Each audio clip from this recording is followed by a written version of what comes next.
ஆசிரியர்கள் தான் என்பதை பேச இளைஞர் சுபா பிரசாந்த் அவர்களை அழைக்கிறேன்.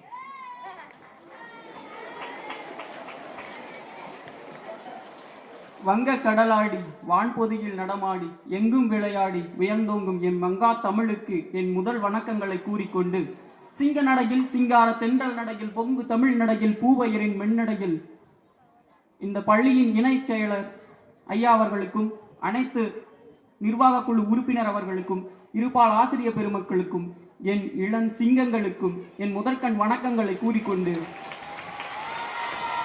நடுவர் அவர்களே, ஒரு மனிதன் ஒரு குழந்தையா பிறந்துட்டு அது தாயின் கருவறை விட்டு வெளியே வந்ததுக்கு அப்புறம் திருப்பி அந்த கருவறைக்குள்ள போக முடியுமா? கண்டிப்பாக போக முடியாது. எனக்கு இன்னைக்கு அந்த வாய்ப்பு கிடைச்சிருக்கு நடுவர்களே. 7 வருஷத்துக்கு முன்னால இந்த கொங்கு பள்ளிங்கிற கருவறை விட்டு போனனா இன்னைக்கு முன்னாள் மாணவன்கிற ஒரு பெருமையோட இங்க வந்து பேசிட்டு இருக்கிறேன்னா உண்மையாவே எனக்கு ஒரு பெருமையா இருக்கு நடுவர்களே. சிவா பிரசாத், நீ அப்படி சொல்ற. ஒரு 14 ஆண்டுகளுக்கு முன்னாலே இதே பள்ளியிலே 2 ஆண்டுகள் பணியாற்றினேன் என்கின்ற பெருமையும் எனக்கு உண்டு. இந்த கல்வி நிலையிலே பணியாற்றிய பெருமை 2 ஆண்டுகள் நிர்வாகம் கொடுத்தது. உண்மையிலேயே நான் மகிழ்ச்சி அடைகிறேன். எழுதுகோல் பிடிக்க என் விரல்களுக்கு சொல்லித்தந்து, எழுத்துக்கள் படிக்க என் இதழ்களுக்கு சொல்லித்தந்து, உலகை அறிந்து கொள்ள என் உள்ளத்திற்கு சொல்லித்தந்து, இந்நிலையும் ருசிக்க என் இதயத்திற்கு சொல்லித்தந்து, எங்களுக்காக ஒழுகும் தங்க மெழுகுவத்திகளே, என் மதிப்பிற்குரிய ஆசிரிய பெருமக்களே, உங்களுடைய பாதங்களை தொட்டு நான் என் உரையை துவங்குகின்றேன். நடுவர்களே, நான் வந்து பேசுறதுக்கு முன்னாடி நம்ம கொங்கு பள்ளி மாணவர்களை பத்தி நான் உண்மையா பேசியே ஆகணும். நடுவர்களே, உண்மையா அவங்கள பார்த்தோன்னே பார்த்து ஒரு உற்சாகம் பிறகுது பாத்தீங்களா? எனக்கே தூக்கமாக இருந்து எதிர்த்து காட்டும் பாரு. உங்களை பார்க்கும்போது எனக்கு ஒரு பாட்டு ஒண்ணு ஞாபகம் வருது நடுவர்களே. பாடுங்கள். பாட்டு ஒண்ணு கட்டு கட்டு தோலா, நீ காலி கைய கட்டு கட்டு ஜோரா, வேலி இல்லா காத்த போல ஓடு எங்கும் ஓடு, தாரதப்ப தேவையில்ல போடு ஆட்டம் போடு, சிவனும் சத்தியும் சேர்ந்தா மாசுடா. இப்ப பாருங்க, கொங்கு ஸ்கூல்னா எப்பவும் மாசுடா. எங்களை எதிர்த்து நின்னா எவனும் தூசுடா. எவ்வளவு உற்சாகம் பாத்தீங்களா? எல்லாம் உங்க பக்கம் தான் சேர்ந்து பாடுறாங்க பாருங்க. நடுவர் அவர்களே, ஒரு சிற்பி தன்னுடைய ஒளியை கொண்டு ஒரு சிற்பத்தை மட்டும்தான் ஒரு நேரத்தில் செதுக்க முடியும். ஆனா ஒரு ஆசிரியர்னால அறிவு என்னும் ஒளியை கொண்டு பல மாணவர்களை ஒரே நேரத்தில் உருவாக்க முடியும். நடுவர்களே, உண்மையா, அதாவது குழந்தைகளை உருவாக்குவது வேணா பெற்றோர்களா இருக்கலாம், குழந்தைகளை உருவாக்குவது வேணா பெற்றோர்களா இருக்கலாம், ஒரு மனிதனை உருவாக்குவது ஆசிரியர் தான். நடுவர் அவர்களே, நல்ல மனிதனை உருவாக்க வேண்டும். இந்த காலத்துல பாத்தீங்கன்னா, அதாவது ஒரு குழந்தை கருவில் இருக்கும் போதே அவனுக்கு பிளே ஸ்கூல்ல அட்மிஷன் வாங்குற இந்த பெற்றோர்களா வந்து மாணவர்களுடைய முன்னேற்றத்திற்கு இருப்பாங்கன்னு நினைக்கிறீங்க?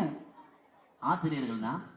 உண்மையா அந்த கிட் ஸ்கூல்னு சொன்னதுமே ஞாபகம் வருது. இந்த கேஜி டீச்சர்ஸ் உண்மையாவே கைத்தட்டுங்க, எல்லாரும் அவங்களுக்கு ஒரு கைத்தட்டுங்க. உண்மையாவே சொல்றேன், நீங்க வீட்டுல ஒரு குழந்தைய வச்சு சமாளிக்கிறதுக்கே இந்த பாடுபடுறீங்களே, காலையில இருந்து சாயந்தரம் வரைக்கும் அவன் பண்ற அளவு எல்லாத்தையும் தாங்கிக்கிட்டு பாத்தீங்க. ஒருத்தன் டவுசரோட இருப்பான், ஒருத்தன் பாத்ரூம் வருதுமா, ஒருத்தன் சாப்பாடு சாப்பிட்றாமா, ஒருத்தன் அம்மா வேணும்னு அழுகுவான், ஒருத்தன் அப்பா வேண்டாம்னு அழுகுவான். இல்ல, ஒருத்தனை உன்னை வச்சுட்டு இருக்கிறக்கே இத்தனை பாடுபடுறமே, இத்தனை பேர்த்து வச்சுட்டு எப்படியப்பா அவங்க இருக்கிறாங்க? அவர்களுடைய சகிப்புத்தன்மை, அவர்களுடைய அர்ப்பணிப்பு உண்மையா அவர்கள் ஆசிரியர்களை போல வருமா? நடுவர்களை நினைச்சு பாருங்க. பெற்றோர்களுக்கு கொஞ்சம் ஏதாவது பண்ணாவே கோபம் வந்துடுது. எத்தனை சகிப்புத்தன்மையோடு இருக்காங்கன்னு நினைச்சு பாருங்க.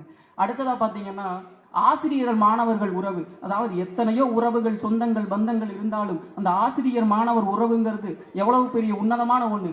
அதுல இருக்கிற நகைச்சுவை வேற எங்காவது இருக்குதா? நடுவர்களை நினைச்சு பாருங்க.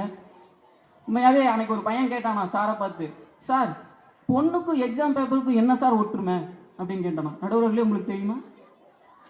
நீயே சொல்லிடுறப்பா. ரெண்டையுமே கட்டி கொடுக்குற வரைக்கும் தலைவலிதான் சார் அப்படிங்களா. 2 பேருமே கட்டி கொடுக்குற வரைக்கும் தலைவலிதான் சார் அப்படிங்களா. அது உண்மைதான்.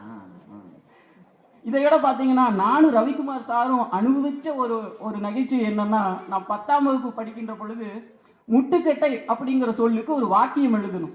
அதுக்கு என்னுடைய அதாவது என்னுடைய நண்பன் வந்து அந்த வாக்கியம் எழுதியிருந்தான் பாருங்க, நான் வாழ்க்கையில் முன்னேறுவதற்கு என் தமிழாசிரியர் முட்டுக்கட்டையாக இருந்தார் அப்படின்னு எழுதணும். அது உண்மையா கூட இருக்கு. ஆசிரியருக்கு பயங்கரமான கோபம். என்கிட்ட வந்து சொன்னார். நான் போய் கேட்டேன், அந்த மாணவனை கேட்டேன், ஏன்டா ஒரு ஆசிரியர் போய் இப்படி எழுதிருக்கேடா அப்படின்னு கேட்டேன். அதுக்கு அவன் சொன்னான் பாருங்க ஒரு விளக்கம். நான் முட்டுக்கட்டை நல்லா தாண்டா எழுதியிருந்தேன், அதாவது ஒரு பாரத்தை தாங்கி பிடிக்கின்ற முட்டு கொடுக்கின்ற கட்டை, அதாவது அதை நினைச்சு தான் நான் எழுதியிருந்தேன் ஆசிரியரை பற்றி. எப்படி ஆசிரியர் வந்து முன்னேறதுக்கு முட்டுக்கட்டையா இருக்கிறாரு அப்படிங்கிற பார்த்து. உண்மையா இது போன்ற சுவாரஸ்யமான ஒரு வாழ்வில் மறக்க முடியாத நகைச்சுவைகள்லாம் பள்ளி பருவத்திலையும் கல்லூரி பருவத்திலையும் தான் நடக்கும் நடுவர்களே. அடுத்தது பார்த்தீங்கன்னா, எப்படியாவது தான் பையன் நல்ல மார்க் வாங்கணும், ஒரு நல்ல வேலைக்கு போகணும், ஒரு நல்ல இடத்தை அடையணும்னு நினைக்கிறவங்க பெற்றோர்கள். எப்படியாவது அப்படி நினைக்கிறவங்க தான் பெற்றோர்கள். அவன் என்ன பண்ணுனா அந்த நல்ல மதிப்பெண் வாங்குவான், நல்ல இடத்தை போய் அடையவான்னு நினைக்கிறவங்க ஆசிரியர்கள் நடுவர்களே. அடுத்ததாக பார்த்தீங்கன்னா, இப்போ இருக்கிற இந்த சின்ன குழந்தைகள் இருந்து எல்லாம் அவ்வளவு அறிவு கூர்மையாக இருக்கிறாங்க. அவர்களுக்கு சொல்லித்தரணும்னா ஆசிரியர்கள் அவர்களுக்கு மேலே ஒரு படி அவங்க அறிவு கூர்மையாக இருந்தால் தான் முடியும் நடுவர்களே. பார்த்தீங்கன்னா எங்கள் பக்கத்து வீட்டில் ஒரு சின்ன பையன், அவங்க சொன்னாங்க அந்த தாலாட்டு பாடல்கள்லாம் இப்போ பாடுறாங்க. யாருங்க தாலாட்டு பாடல்கள் பாடுறாங்க? ஒரு சின்ன பையன் பாருங்க, ஒரே ஒரு டைம் தான் அந்த பாட்டை டிவியில் பார்த்தேன். நான் அதை மனப்பாடம் பண்ணுறதுக்கு 4 நாள் ஆச்சு. பாடுறான் பாருங்க.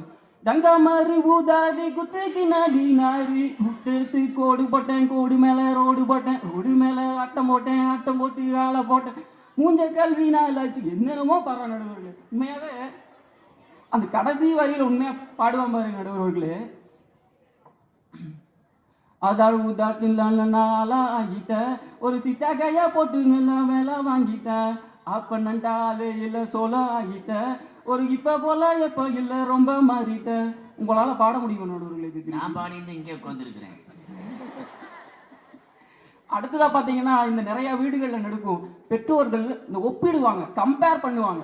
அது கூடவே கூடாது. கம்பேர் பண்றாங்கல்ல, ஒரு சச்சின் டெண்டுல்கரை வச்சு கம்பேர் பண்ணுவாங்கன்னு நினைக்கிறீங்களா? இல்ல ஒரு மகேந்திர சிங் தோனியை வச்சு கம்பேர் பண்ணுவாங்கன்னு நினைக்கிறீங்களா? இல்ல விவேகானந்தரை வச்சு கம்பேர் பண்ணுவாங்கன்னு நினைக்கிறீங்களா? இல்ல ஒரு அனில் அம்பானியை வச்சு கம்பேர் பண்ணுவாங்கன்னு நினைக்கிறீங்களா? கிடையாது. பக்கத்து வீட்டு பையன், அத்தை மகன், மாம மகன், சித்தப்பா பையன், அத்தை மகளை சொல்ல மாட்டாங்க. சரி, அத்தை மகளை விட்டுறலாம். இப்படி அவங்கள கம்பேர் பண்ணி அன்னைக்கு ரொம்ப காலையில ஒரு பையன் எழுப்புறாங்க போய், பக்கத்து வீட்டு பையன் 5 மணிக்கு காலையில லைட்டை போட்டு நீ இன்னும் தூங்கிட்டு இருக்கு, அவனுக்கு என்ன அவசரமா காலையில 5 மணிக்கு லைட்டை போடுறேன். ஆனா உண்மையிலேயே எனக்கு ரொம்ப சந்தோஷம். இன்னைக்கு இருக்கிற பெற்றோர்கள் எல்லாம் தன்னுடைய மகன் உனக்கு சொல்லுதுங்க, என் பையன் 7 மணிக்கே எந்திரிச்சுக்குவானுங்க அப்படிங்குது. ஞாயிற்றுக்கிழமை அன்னைக்கு 8 மணிக்கு எந்திரிக்கிறீங்க எத்தனை பேர்? 8 மணிக்கெல்லாம் எந்திரிச்சுக்கணும். அதுக்கு முந்தைய இல்லை. உண்மையிலேயே 6 மணிக்கு எந்திரிச்சுக்கிறீங்களா?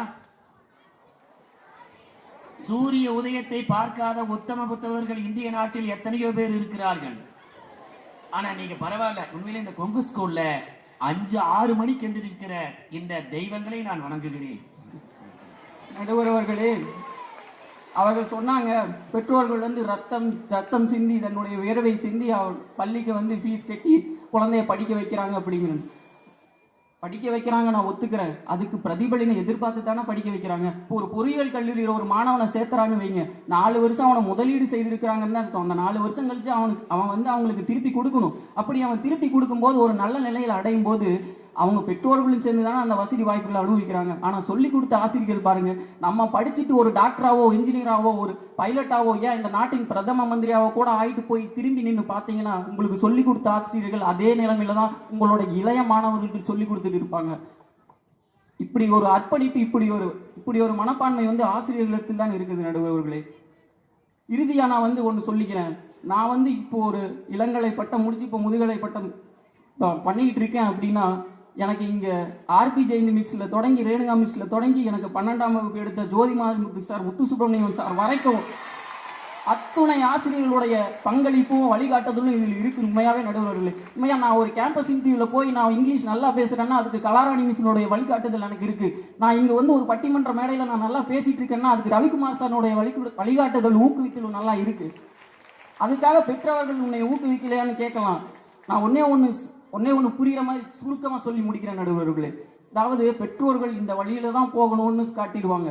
ஆனால் ஆசிரியர்கள் மட்டும்தான் நீங்கள் உங்களுடைய லட்சியத்தை அடையும் வரை உங்களுக்கு கூட இருந்து துணையாக வந்து உங்களுடைய லட்சியத்தை அடையும் வரை, உங்களுடைய அந்த லட்சியத்தை அடையும் வரை உங்களை கொண்டு சேர்த்துட்டு உங்களை கூட வர மாட்டாங்க. ஆனால் உங்கள் லட்சியத்தை அடைஞ்சதுக்கப்புறம் உங்களுடைய பெற்றோர்கள் உங்களுக்கு கூட வந்து சேர்ந்துக்குவாங்க. ஆனால் நீங்கள் ஆசிரியர்களை திரும்பி பார்த்தா அடுத்த மாணவனை கூட்டிக் கொண்டு வருவதற்காக அந்த வழியை நோக்கி சென்று விடுவார்கள். அதுதான் ஆசிரியர்களுடைய அர்ப்பணிப்பு நடுவர்களே. இறுதியாக என்னுடைய இளைய மாணவர்களுக்கு நான் ஒரே ஒரு கருத்தை மட்டும் சொல்லிட்டு முடிச்சுக்கிறேன் நடுவர்களே. சொல்லி. குறிப்பாக இந்த 11ஆம் வகுப்பு 12ஆம் மாணவர்களுக்கு ஒவ்வொருத்தருக்கும் தனித்திறமைங்கிறது இருக்கும். கண்டிப்பா மதிப்பெண் வாங்குறதெல்லாம் நீங்கள் ஒரு கல்லூரியில சேர்றதுக்கு வேணா அடிப்படையா இருக்கலாம். உண்மையா தனித்திறமைங்க ஒவ்வொருத்தும் வளர்த்துக்கணும். ஏன்னா நீங்க பெற்றோர்களாக இருக்கட்டும், நீங்க ஒரு நல்லா படிச்சு ஒரு நல்ல வேலையில சேர்ந்து கோடிகளாகவும் லட்சங்களாகவும் அவங்களுக்கு கொண்டு வந்து சேர்த்தாலும் அவங்க மனசு நிறையாது. ஆனால் நீங்கள் ஒரு 2000 பேர் 3000 பேர் இருக்கிற மேடையில் ஒரு தனித்திறமைக்காக, ஒரு பாட்டுக்காக, ஒரு பேச்சுக்காக, நீங்கள் ஒரு டான்ஸுக்காக ஒரு ப்ரைஸ் வாங்கும்போது என் மகன் சாதிச்சிட்டான், என் பொண்ணு சாதிச்சிட்டான், உங்களுடைய ஆசிரியர் என்னுடைய மாணவன் சாதிச்சிட்டான் அப்படின்னு அவங்க மனசு நிறைஞ்சு கண்ணில் தண்ணி வரும் பாருங்க, அதுதாங்க உண்மையான வெற்றி, உண்மையான சந்தோஷம். எனவே இங்குள்ள 12ஆம் வகுப்பு மாணவர்கள் அத்தனை பேர் உங்களுடைய தனித்திறமை இனம் கண்டு கல்லூரிக்கு வரும்போது ஒவ்வொருத்தரும் ஒவ்வொரு தனித்திறமையில சிறந்து விளங்குவீங்க அப்படிங்கிற நம்பிக்கையில நான் விடைபெறேன். உங்களுக்கு புரியுற மாதிரி சொல்லணும்னா ஐ எம் வெயிட்டிங். வாய்ப்புக்கு நன்றி, வணக்கம். அற்புதமாக ஆசிரியருடைய தலைவிலே பேசி